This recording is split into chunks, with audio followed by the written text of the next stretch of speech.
Hello YouTube friends and family, Travis here. Sorry it took so long to get another video out. I've actually been pretty bad about transferring these files over to my computer. But I'm finally almost done with the fuel tanks and I started the ailerons. And so this video is just wrapping up the right tank. I'm not really going to do a lot of the time-lapse stuff.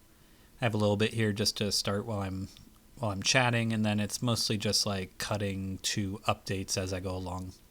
So hope you enjoy. I'm gonna keep working on the ailerons and start working on that video. I'm up to where I could do a pressure test on the left tank and a leak test on the right tank. So probably get that filmed up in another video. Although I sort of did the leak test video already, so we'll see. Depends how much, if it's worth doing or not. But anyway, thanks for watching. Hope you enjoy, and post comment if you like the old format better, where I just have the time lapse running in the corner of the whole build. But thought that this might just be a little more seamless, shorter videos with just some some updates and bullet points. So here I am finishing up those stiffeners, and then yeah, we'll see you on the next one. Thanks for watching.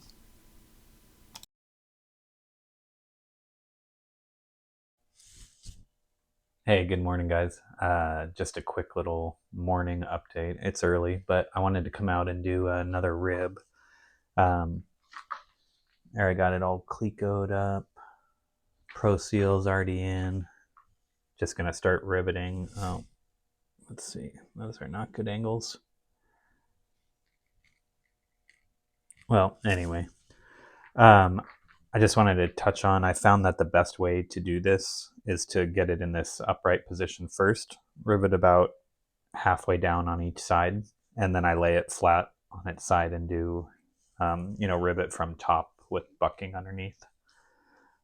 It's worked out pretty well. I got almost all done. This first one, it had been so long since I had done it that I kind of forgot how to do it, and I was laying them down, and but standing them up makes it way easier to get that top rib flush, with the little piece of tubing. Like, you just cut a small piece.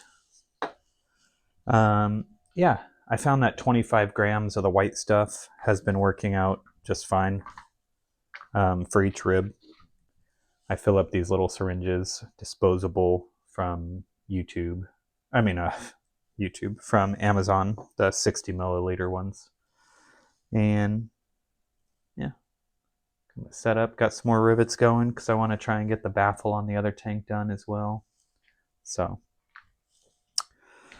yeah, I think that's all I got now for update. I'm gonna go ahead and put this rib in, and then probably check back in when I finish up the end. All right, see ya. Hey guys, Travis here. I took a quick break. There's my fuel tank that I'm working on. My buddy Kirk has the flaring tool. I actually don't have one, and yeah, I'm just gonna wait and use his because I don't remember how to do it. He showed me, but so I decided to move the wings off the cradle here so that I could attach the leading edge. And let me swap. There we go. I swapped the camera real quick. So I checked the wiki real fast to make sure there were no gotchas, and on there they were talking about this nut plate rivet right here, the top one, conflicting with this bar or the web. And so I guess it makes contact there. And so Vans suggested or said that you could do a nut plate with the two holes on this side. I don't know if that's a problem, if that's really a problem or not. So, I mean, it contacts it, but it's not,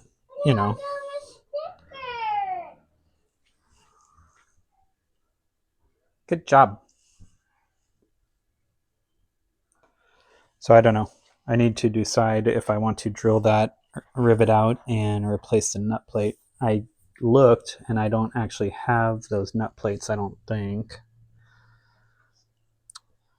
I'm going to look again. If I do, let's see, wonder if you could get a better view of it in there.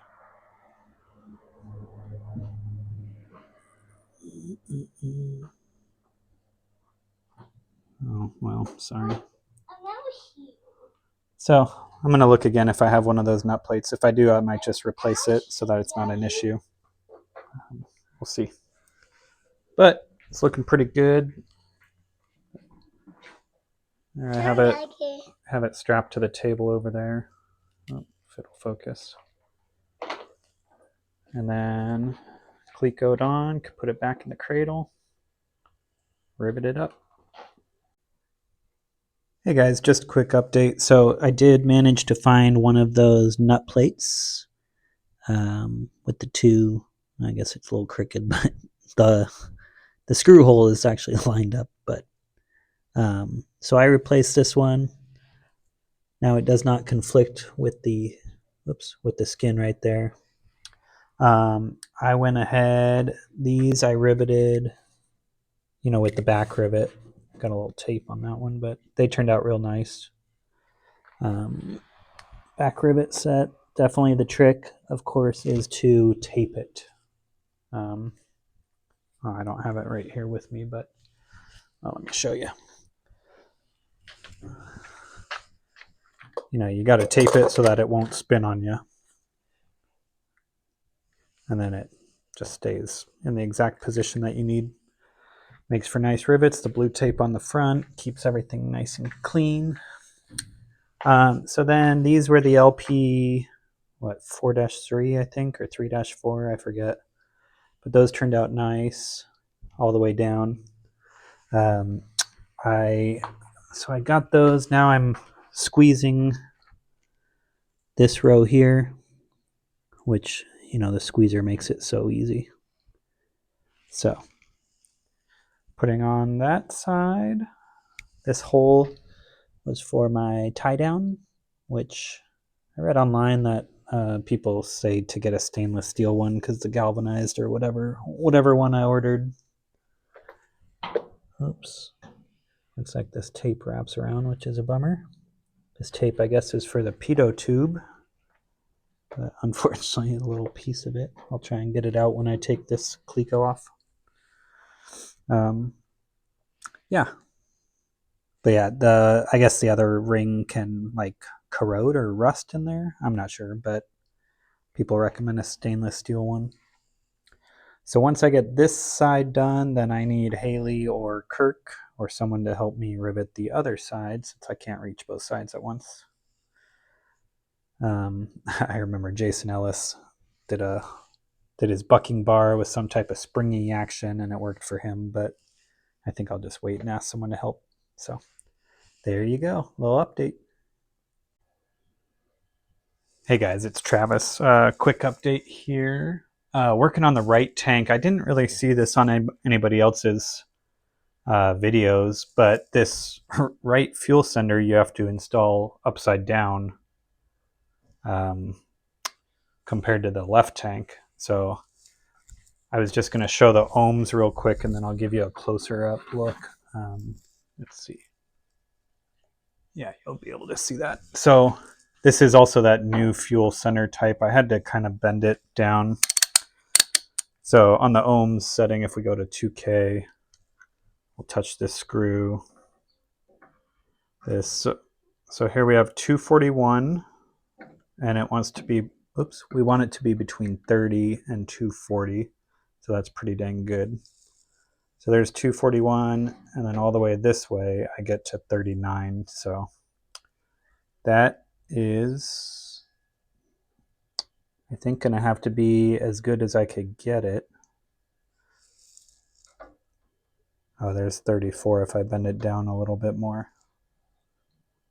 Because it's hard, you can't see from that angle, but the tip of this, let's see, right here, the tip of the float is hitting. So when it gets down there, that was 34, but normally it hits right here. So if I could, bend it down a little bit more. I already had to bend this vent line down to get out of the way. But yeah, so this, it's installed upside down. That was the only way it would fit, like that orientation, and they're separate, the left and right senders. So, here's the left side is up, you can see. So, just something to point out since I didn't really see it mentioned on anybody else's page. So I'm going to play with that bend a little, get it just a little bit more so it's 34 to 240, and then I'll call it good. Hey guys, real quick update. So still working. This is actually the left tank, and I got the rear baffle put on earlier today.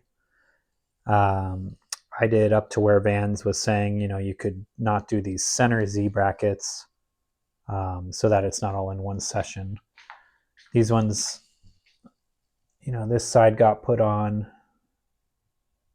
squeezed all the way down the rows. These were pulled rivets in the corners. So now what I'm going to do is I'm going to mix up some sealant, put these Z brackets on in the middle, and I think I'll let it sit overnight before I countersink these. Well, or maybe, I don't know. We'll see how I feel. So overall, I originally mixed up 80 grams of sealant. It was not enough. I got a strong bead all the way down one side and then halfway down the other side, and I ran out. And so I had to mix up some more because I still had to finish, the rest of the side, and then we put a bead. You put a pretty good bead all along here and in the corners. And then I wanted a little bit extra to roll these pop rivets in. You don't stick it in, but you twist a little so it's on the side. So anyway, 80 grams was not enough. I would say probably, yeah, like 110 grams would be enough if you're doing this. It's looking good. I'm really happy. These rivets on the end, I didn't do a great job with them. They're good enough. I'm not going to drill them out, but some of them are leaning a little. They're just long. I think I needed more PSI on my compressor because I was using the double offset, because these ones you needed the double offset for. And so then I just kept it on into those other ones, which I probably should have switched to a normal. Actually, that's what I should have done. Double offset on this side, and I should have switched to the normal bucking or gun. Whatever. Oh well. So yeah, I'm really excited. This was, man, I started these in January of 2025, and now it's December, so it's nice to finally get it done. And then the right tank's over here. I got the sender put in and all that. So as I showed you already in this video, but so I do want to do a leak test on that before I put the baffle in. So I'm going to let it sit for like probably 2 weeks and then fill it with water. But anyway, yep, coming along. All right, I'm going to put these in. See ya.